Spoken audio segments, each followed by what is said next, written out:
بسم اللہ الرحمن الرحیم۔ السلام علیکم دوستو، آج ذکر کریں گے حضرت لال شہباز قلندر رحمۃ اللہ علیہ کے بارے میں۔ دوستو، اگر چینل کو ابھی تک سبسکرائب نہیں کیا تو جلدی سے چینل کو سبسکرائب کریں اور پھر کرتے ہیں آج کی مزیدار ویڈیو شروع۔ آپ کا اصل نام سید محمد عثمان مروندی ہے، لقب لال شہباز قلندر اور عرف جھولے لال ہے۔ آپ 1177 عیسوی بمطابق 538 ہجری کو موجودہ افغانستان کے شہر قندھار کے جنوب میں واقع ضلع مروند، جسے میوند بھی کہتے ہیں، یہ شہر اس وقت آذربائیجان کا دارالخلافہ تھا، میں پیدا ہوئے۔ آپ کے والد گرامی کا نام ابراہیم کبیر الدین اور والدہ کا نام ماجدہ کبیر الدین تھا۔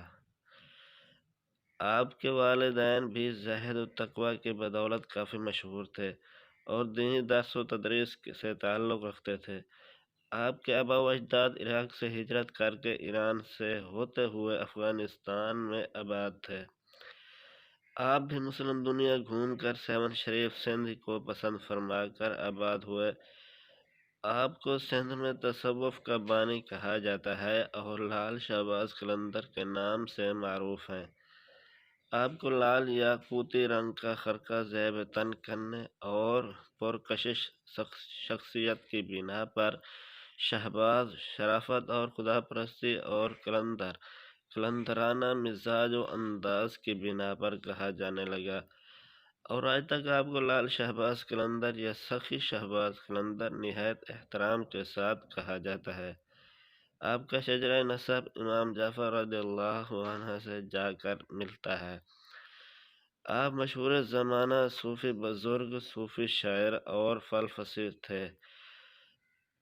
آپ مذہبی رواداری کی بنا پر مسلمان اور ہندو میں یکساں مقبول تھے، یہاں تک کہ سندھی ہندو آپ کو اپنے سرپرست دیوتا جھولے لال کا اوتار سمجھنے لگے۔ بعد میں سندھی مسلمان اور ہندو دونوں جھولے لال کے عرف سے آپ کو پکارنے لگے۔ آپ نے ابتدائی تعلیم اپنے والدین سے حاصل کی۔ آپ نے محض 7 سال کی عمر میں قرآن حفظ کر لیا تھا۔ آپ شروع ہی سے روحانیت کو پسند کرتے اور مزید حصول علم کی خاطر دور دراز علاقوں اور ملکوں کے سفر پر نکل گئے اور مختلف جید علماء سے علم کی پیاس بجھائی۔ آپ نے حجاز، عراق، ایران، افغانستان، ہند، مکران، ملتان اور جوناگڑھ کے سفر کیے، پر حضرت بو علی شاہ قلندر کے کہنے پر سندھ میں سیون شریف میں سکونت اختیار کی۔ آپ جہاں قدم رکھتے وہاں لوگ امڑ کر آتے اور مشرف با اسلام ہوتے۔ اللہ تعالی نے آپ کو بہت سی کرامات سے نوازا تھا، جنہیں آپ لوگوں کی بھلائی اور اسلام کی تبلیغ کے لیے بروئے کار لاتے۔ آپ قلندرانہ مزاج کے مالک، صوفی درویش صفت انسان تھے۔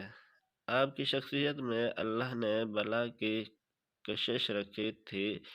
آپ جہاں جاتے وہاں لوگوں کا ہجوم آپ سے ملنے کے لیے نکلتا اور آپ کے روحانی جاہ و جلال سے متاثر ہو کر دائرہ اسلام میں داخل ہوتے۔ آپ کی دعا سے اللہ تعالیٰ بیماریوں کو شفا نصیب فرماتے۔ اللہ کی مدد سے سائل خالی جھولی کبھی واپس لے کر نہیں جاتے۔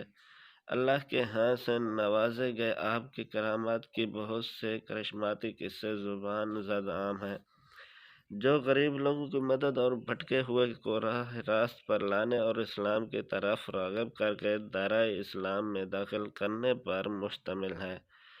آپ کے 3 اور دوست تھے، حضرت بہاؤالدین زکریا رحمۃ اللہ، بابا فرید الدین گنج شکر رحمۃ اللہ اور سید جلال الدین رحمۃ اللہ۔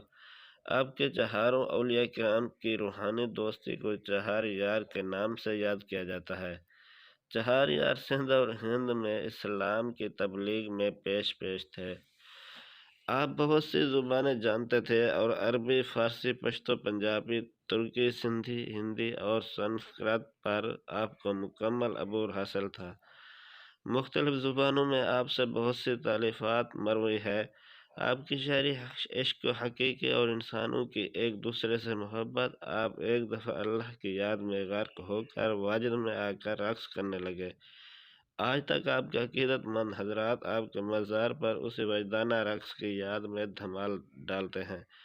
مقبول صوفیانہ کلام پر مشتمل گانا دمادم مست قلندر ہے، آپ ہی کا ذکر ہے، جسے نہایت عقیدت کے ساتھ پاکستان، ہندوستان، افغانستان اور بنگلہ دیش کے نامور گلوکاروں نے گایا ہے۔ امید کرتا ہوں دوستو یہ ویڈیو آپ کو اچھی لگی ہوگی۔ ویڈیو اچھی لگی ہو تو لائک کر دینا اور شیئر کر دینا۔ مزید اس طرح کی اچھے ویڈیو دیکھنے کے لیے ہمارے چینل کو سبسکرائب کرتے ہوئے بیل کے آئیکن کے بٹن کو دبا دیجیے گا۔ اپنا اور اپنے پیاروں کا بہت سارا خیال رکھیے گا۔ ملتے ہیں نیکسٹ ویڈیو میں، تب تک کے لیے اجازت دیجیے۔ اللہ حافظ۔